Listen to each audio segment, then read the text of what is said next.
Italiya mehmonxonasi, Derekoti mehmonxonadagi anaqaga ovqatni ko'rsataman sizlarga hozir. Mana qayli. Tarelka pashtalar, guruch, tovuqli ovqat, makaron, kartoshka.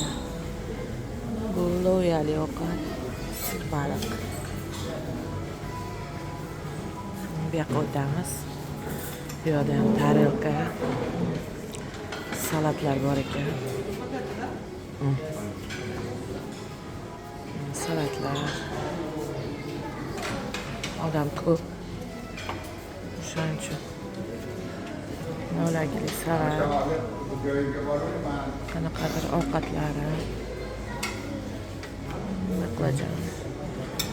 O'zim uchun notanishlardan ozgina olib yeb ko'rdim.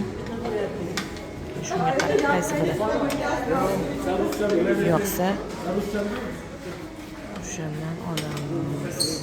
Muz qaymoqqa o'xshagan muzdek narsalari bular. Bularning shirinliklari.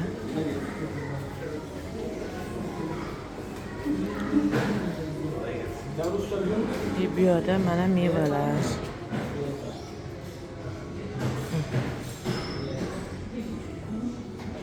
O'zimga nimalar olganimni hozir ko'rsataman sizlarga.